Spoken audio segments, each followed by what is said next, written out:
دیکھیں ایک جو فیز آیا ہے نا ہمارے ریلیشنز کا، آئی تھنک 2008 سے 2017 کا، رائٹ. 2006 میں اور یہ ہسٹری سمجھنی بہت ضروری ہے. 2006 میں اگین تھوڑا سا بیک ٹریک کریں. یہ گوادر جو ہے یہ 1970s میں سب سے پہلے بھٹو صاحب نے آفر کیا تھا امریکہ کو کہ آئیں جی پلیز اس کو ڈیولپ کریں. تب امریکہ کو کوئی انفیکٹ اسی وقت ایران نے بھی امریکہ کو کہا تھا کہ جی آئیں چابہار ڈیولپ کریں. تو امریکہ کا نہ چابہار میں انٹرسٹ تھا نہ گوادر میں انٹرسٹ تھا. دے ڈنٹ کم. پھر 2006 میں مشرف کی اسٹریٹجی یہ تھی کہ یہ چائنا کو لے آؤ، ان کے انٹرسٹ انویسٹ کراؤ تاکہ یہ ہمارے ڈیفنس کے لیے یہ بھی کھڑے ہوں اور گوادر میں ان کے سٹیکس ہوں. 6 کے بعد 6 8 یہ وہ چلتے جائیں. 13 آ گیا. 13 میں چائنا پاکستان اکنامک کوریڈور کا اعلان ہوتا ہے. 2016 میں سائن ہوتا ہے. اینڈ پہلی دفعہ بلک میں پیسے آتے ہیں. کوئی 26 27 بلین ڈالرز انویسٹ کرتا ہے. ان کے پیسے آتے ہیں. کچھ لونز ہیں، کچھ گرانٹس ہیں، یہ وہ. اچھا اب یہ وہ پیریڈ ہے جس میں ہمارے ہاں آپ نے دیکھا ہوگا کہ جی China Pakistan economic corridor game changer, یہ وہ. امریکہ جو ہے، اور بلکہ جو فوج کی گرین بکس ہیں اس میں آپ کو اس پیریڈ میں بڑے آرٹیکل آپ کو ملیں گے. فوجی افسران جو کہ بعد میں بڑے بڑے جرنیل بھی بنے، تو انہوں نے لکھا کہ جی یہ امریکہ تو بیکار ہے، فارغ ہے، China is the new power, یہ وہ. اس کے بعد میرا اپنا خیال ہے کہ انسٹیٹیوشنلی 2017 میں جب باجوہ صاحب بن گئے اس وقت ایک شفٹ آنی شروع ہوئی پاکستان کی. امریکہ نے کوڈ کا اناؤنس کر دیا تھا 2012 میں. انہوں نے ایک اسٹریٹجک شفٹ کی بات کی تھی. انڈیا کی سگنیفیکنس، ایک نیا ری میپنگ آف جیو پالیٹکس ہو رہی تھی امریکہ میں، جس میں پاکستان کا رول کم تھا، انڈیا کا آف کورس زیادہ تھا.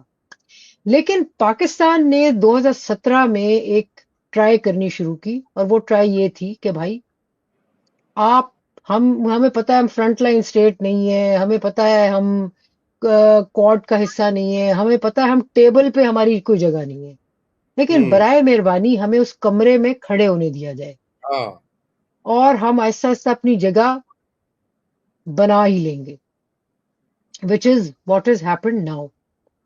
تو سلسلہ یہ ہے کہ جو رول پاکستان کی کا ایکسپوجر ٹو امریکہ جو ہے وہ اٹس لانگر. یہ تو رائٹ. دیکھیں نا، یہ تو وہی ہے نا، وہ جو ایک پرانی رشتہ داری جس میں آپ کو ایک دوسرے کی کا پتہ ہوتا ہے، کبھی ناراضگی ہو جاتی ہے، کبھی صلح صفائی ہو جاتی ہے. And Pakistan knows how to play United States. And United States کی جو امیجیٹ نیڈز ہوتی ہیں ان کو کیسے کیٹر کرنا ہے، ان کو ہماری جی ایچ کیو کو بہت اچھا آتا ہے. انہوں نے آہستہ آہستہ اپنا رستہ واپس اور میں آپ کو بتاؤں، میں تو چلتے چلتے کہہ بھی دوں کہ میں سمجھتی ہوں کہ 2017 میں جو میاں صاحب کو فارغ کیا گیا تھا وہ انڈیا کی وجہ سے کم اور چائنا کی وجہ سے زیادہ تھا.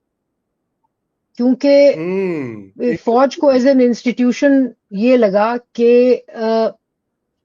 یہ تو، کیونکہ جسے شری لنکا میں راجہ پکسا نے اپنی پولیٹیکل جو موومنٹ تھی اور جو پولیٹیکل گینز تھے اس میں چائنا کو ایک رستہ سمجھا کہ جی آئیں گے، انویسٹمنٹ لائیں گے، انفراسٹرکچر بنائیں گے. میاں صاحب بھی ایگزیکٹلی وہیں جا رہے تھے. اور اس میں پرابلم یہ تھا کہ میرے خیال میں جی ایچ کیو کو یہ شک تھا کہ یہ زیادہ رستہ کھول رہے ہیں، زیادہ ڈورز اوپن کر رہے ہیں چائنا کے لیے، جو کہ پھر ہمیں اس میں دونوں کو بٹھانا مشکل ہو جائے گا. اور پھر وہ جو نیشنل سیکیورٹی پالیسی آپ کی آئی 2020-22 میں، اور اب اور ایک چیز بفور آئی فرگیٹ اٹ، آپ یہ دیکھیں کہ 2018 میں میاں نواز شریف چلے گئے. 2018 میں عمران خان کے بعد سب سے پہلی چیز کیا ختم ہوئی تھی؟ CPEC. China Pakistan economic corridor وہ تھا، وہ رکا تھا، اور بہت بری طرح سے. بلکہ ایک زمانے میں تو چائنیز ناراض ہو گئے تھے کیونکہ انہیں عمران خان نے کہا کرپشن ہے، یہ ہے، وہ ہے، وغیرہ وغیرہ. بالکل. خیر خیر آگے چلیں تو اس میں یہ تھا کہ پھر جو نیشنل سیکیورٹی پالیسی آئی جس میں آپ نے کہا جی نہیں ہماری ایمفیسس جیو اسٹریٹجی اب نہیں ہوگی، جیو اکنامکس. بیسکلی یہ تھا بیلنسنگ کا کہ جی ہاں چائنا کو بھی ہم رکھ سکیں لیکن امریکہ کے ساتھ ہم نے ڈسکنیکٹ نہیں کرنا. اور میں نہیں کریکٹ. سمجھتی کہ پاکستان کبھی بھی امریکن کیمپ سے یا ویسٹرن کیمپ سے نکلا ہے. جگہ بالکل. کتنی پرومیننٹ ہے صرف اس کا ایشو تھا کہ پہلے پرومیننٹ کم تھے، اب زیادہ تھے، پھر کم ہوئے، اب واپس اس طرف جا رہے ہیں جہاں دے تھنک کہ they can benefit from a partnership with the United States. اور اور ایک میوچل جسے کہتے ہیں نا بینیفٹ کا ایک ریلیشن شپ جس میں Pakistan will again be central in that. Not a front line state, not ہاں اے وہ فرنٹ لائن اسٹیٹ، زمانے گئے، وہ زمانے لیکن گئے. لیکن یہ ہے کہ پاکستان کی سگنیفیکنس جو ہے وہ امریکہ کو پھر سے یاد آئی ہے، اور Pakistan is a player in the region.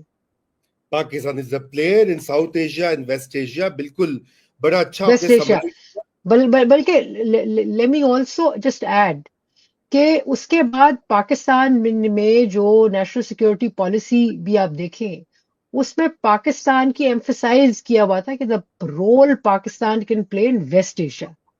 So Pakistan Middle East and Islamic جو سنی اسلامک ورلڈ ہے اس کے کانٹیکس میں ایک لیڈرشپ رول ہے جو اپنا وہ بلڈ کرنا چاہ رہا ہے اور اب شاید کرے گا. بالکل آشا، آپ نے بڑی اچھی بات کی. اور یہ جیو اسٹریٹجک جو لوکیشن ہے ہماری، جو کہ ہمارا میں سمجھتا ہوں ایڈوانٹیج بھی اور کرس بھی ہے، تو اس میں ویسٹ ایشیا جو ہے وہ یہ ابھی جو ایران میں ہو رہا ہے، اور امریکہ کو بھی یاد آ گئی ہے، ٹرمپ صاحب نے بھی بلا لیا. تو عائشہ لیکن میں ذرا تھوڑا سا موو کرنا چاہتا ہوں. آپ نے دیکھا کہ 3-4 اور چیزیں ہوئیں. ایک تو یہ ہوا کہ G7 میں گئے ہندوستان کے پرائم منسٹر مودی جی، اور وہ گئے وہاں پر، ظاہر بات ہے آبزرور سٹیٹس ہے ان کا. ٹرمپ ایک دن پہلے کٹ شارٹ کر کے وزٹ آ گئے، ان کی بات چیت میں ٹرمپ نے شاید ان کو بلایا، مودی نے رپورٹڈلی کہا کہ جی وہ بزی ہیں، وہ نہیں رک پائیں گے واشنگٹن ڈی سی میں.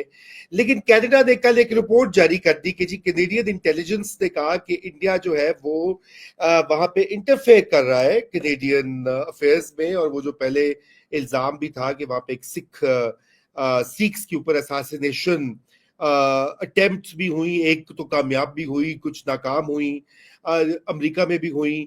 اور ظاہری بات ہے اوپر سے عاصم منیر کو کل کھانے میں بلا دیا، جو کہ آرچ اینیمی انڈین امیجنیشن میں پاکستان کا آرمی چیف جو ہوتا ہے وہ یوں سمجھیے کہ ویلن نمبر 1 ہوتا ہے.